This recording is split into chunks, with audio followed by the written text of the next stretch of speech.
Welcome to Brainwaves and Breakthroughs.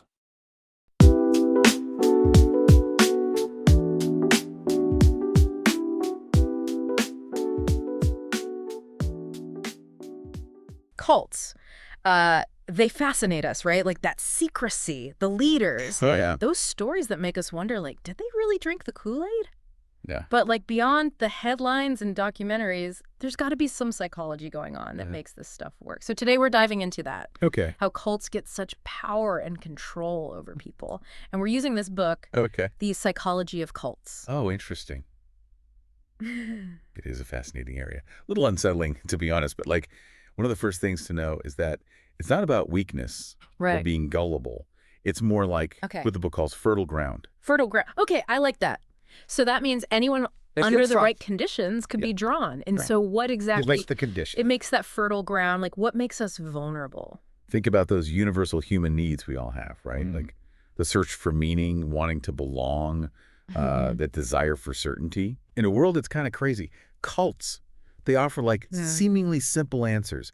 Tight-knit groups, acceptance, purpose. Okay. Like imagine a young adult doesn't know where they fit in. Yeah. This group comes along, offers unconditional love, a clear path that's appealing. So it's almost like they're not just manipulating. they're playing on our real needs. Real human desires, absolutely. Okay. And it's not just young people either. Like think of a grieving widow, someone who's lost someone they love. Oh, wow. Offered solace, maybe even the promise of like reuniting with that loved one, Oh, in the afterlife or something. that's heartbreaking. It is. And the book talks about how grief, that need to make sense of loss, it makes people vulnerable to those messages. So they target people at certain moments when they're most in need. Exactly. Okay. And there are other things too, needing certainty, emotional distress, even just being isolated or having money problems. Right. Often it's like a combo Yeah. that creates the perfect storm for recruitment.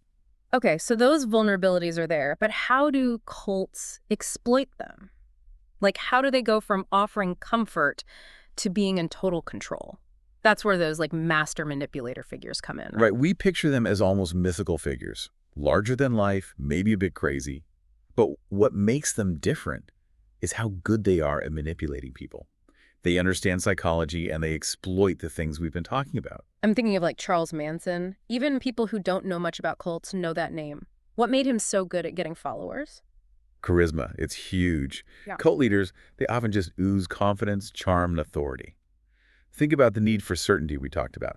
A charismatic leader uses that. They create this aura of, I'm never wrong, makes followers believe they've got all the answers. So it's more than just being charming. It's like they're projecting this image of having all the power and knowledge. Power and all-knowingness, yeah. And then there's this tactic called love bombing that really preys on the need to belong. Imagine being welcomed into a group, like with open arms, constantly being told how special you are, how loved you are. It sounds intoxicating almost. You can be, yeah. Especially for someone who's feeling isolated or lost. That intense affection, it creates a sense of belonging and dependence that's hard to break free from. And that's when those, like, really messed up tactics come in, right? Yeah. Like thought reform. Oh, yeah. Which always sounded terrifying to me. It's chillingly effective. It basically dismantles a person's beliefs and values and replaces them with the cult's ideology. Wow. The book goes into detail about the techniques they use. Isolating members from friends and family, sleep deprivation, repetitive rituals. Right. They even use physical and emotional abuse in some cases. It's like they're trying to completely erase who you were before. Yeah. What's the point of all that? The goal is to break you down and rebuild you in the cult's image. Remember those needs for meaning and belonging.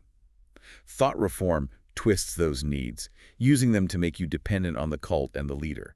You're essentially reborn into the cult's reality. Okay, so they create this environment where leaving is incredibly difficult, emotionally and psychologically. Right? But how do they keep control once that initial excitement fades away? Fear and guilt. Those are powerful tools. Leaders might make you fear the outside world, like it's dangerous and hostile, so the cult seems like the only safe place. Right. They'll use guilt and shame to keep you in line. make you feel responsible for any doubts you have. It's like a pressure cooker of It is. Yeah, It's anxiety and self-doubt. yeah, unfortunately. And this is where controlling information becomes really important, especially now. Cults can use the internet to create these echo chambers, filter what you see, censor anyone who disagrees with them. So even with all the information out there, they can still isolate members and control reality. Yeah. It's kind of scary to think about. It is. But understanding these tactics, that's the first step to protecting ourselves and the people we care about. Speaking of real-world examples, let's look at how all this plays out in actual cults, historical and modern. Seeing these things in action, I think it'll help us connect the dots. That's a great idea. Let's start with a particularly chilling one. The movement for the restoration of the Ten Commandments of God in Uganda. Just the name sounds ominous. What happened there? So this doomsday cult, led by Credonia Morende and Joseph Kibwetir, they believed the world was ending in 2000. When that didn't happen, well, they orchestrated a mass suicide. Over 700 members died. Oh my God, that's awful. It really makes you think about those apocalyptic beliefs and how they can be twisted to such horrible ends. It's a tragic case of how charismatic leaders can exploit people's fears, especially during uncertain It times. makes you wonder, are there like warning signs we can look for? Ourselves and others, I mean. Like, how do we know if someone's susceptible to that kind of thing? Absolutely. Critical thinking is key, Question those easy answers, look for evidence. But let's not just focus on the dark side, okay? There are other examples that are disturbing, but show us a different side of how cults work. Take the Solar Temple.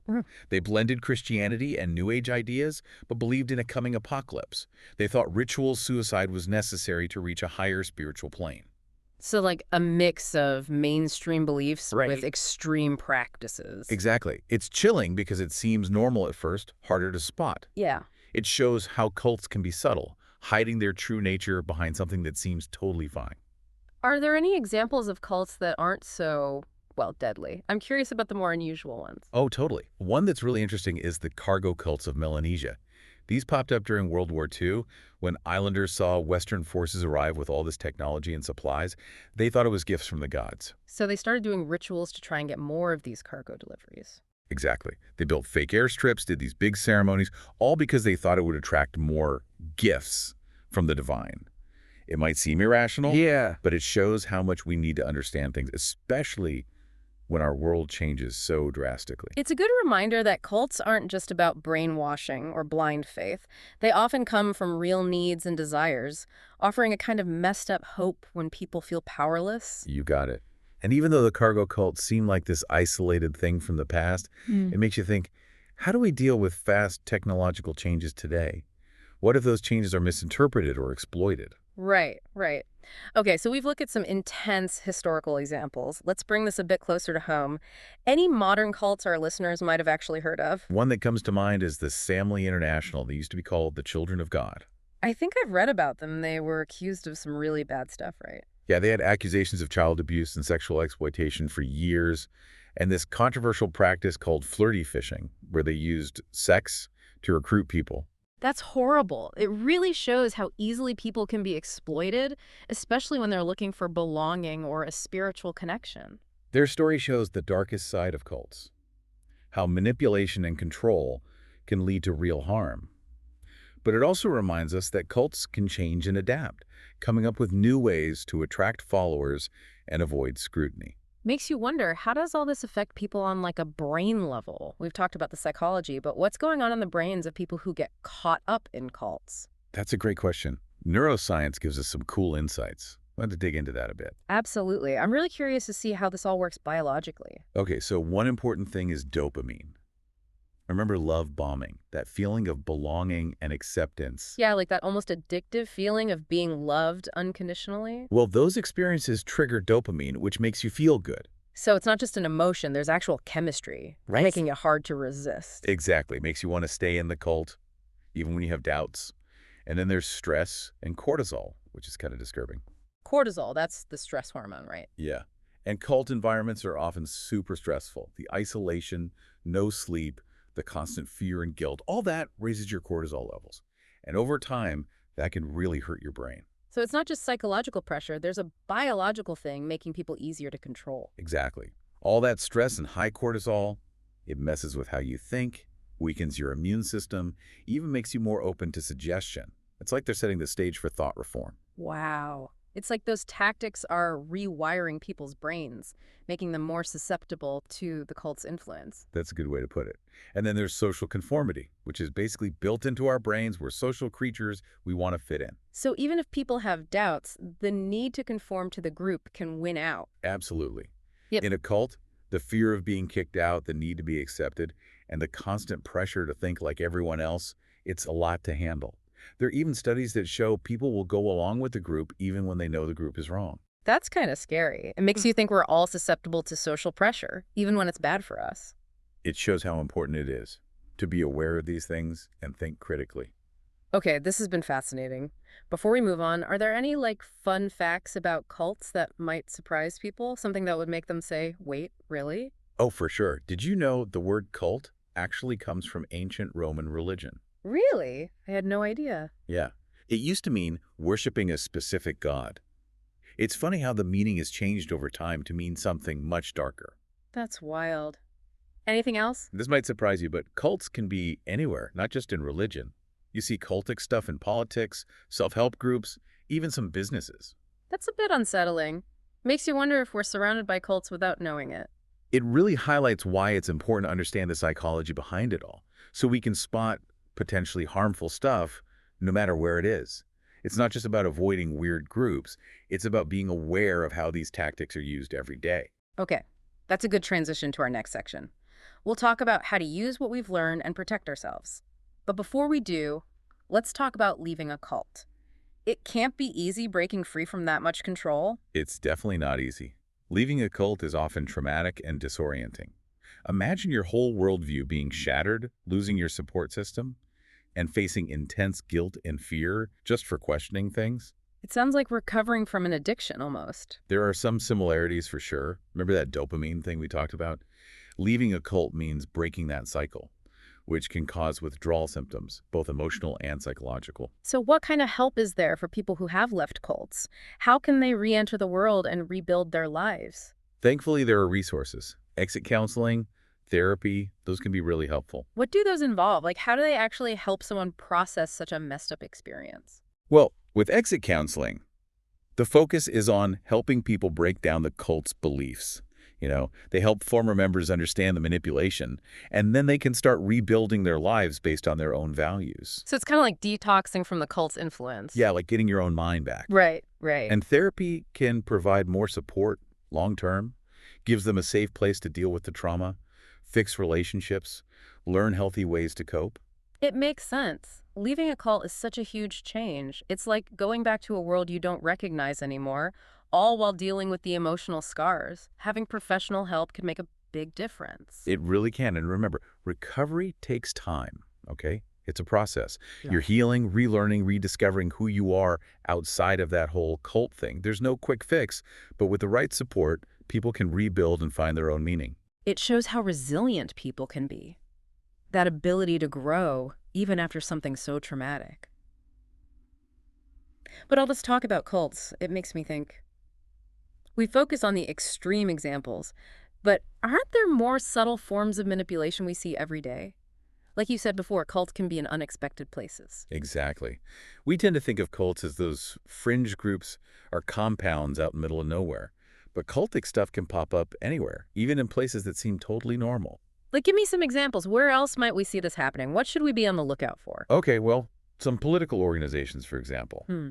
They have those charismatic leaders demanding loyalty, controlling the information, making enemies out of anyone who disagrees. Oh, yeah. Creates that us versus them thing, Right. which shuts down critical thinking. We see a lot of that these days, especially with social media. Everyone's in their own little bubble, only seeing stuff that agrees with them. Exactly. And it's not just politics. Some businesses can be like that too, like those with super charismatic CEOs, crazy work hours, and this big emphasis on conforming and not questioning anything. So that startup with the rock star CEO who expects everyone to work 24/7 and be totally devoted to the company? Red flag. Could be, yeah. Of course, not every tough workplace is a cult. But you got to be aware of the potential for manipulation, even at work. Trust your gut.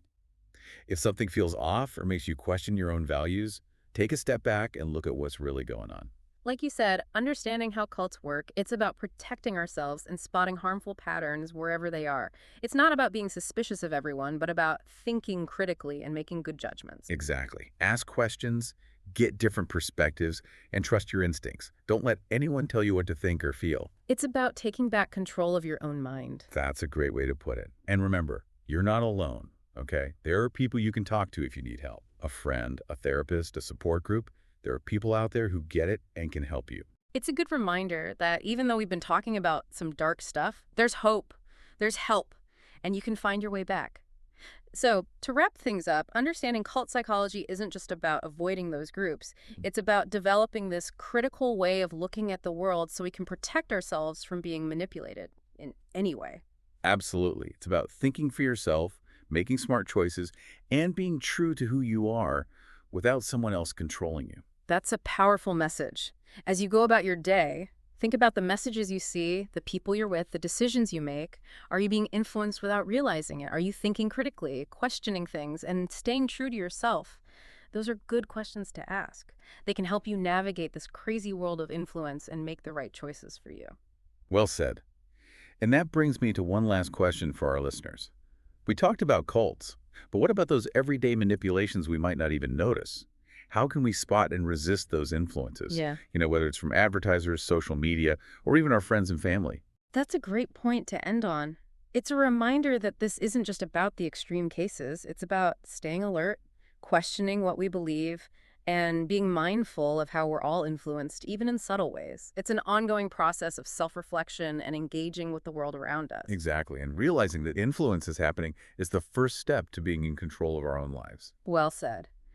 That's all the time we have for today's deep dive into the psychology of cults and how influence really works. Thanks for joining us. Remember, knowledge is power. By understanding how people manipulate us, we can make better choices and live more authentically. Until next time, stay curious, stay skeptical, and stay true to yourself.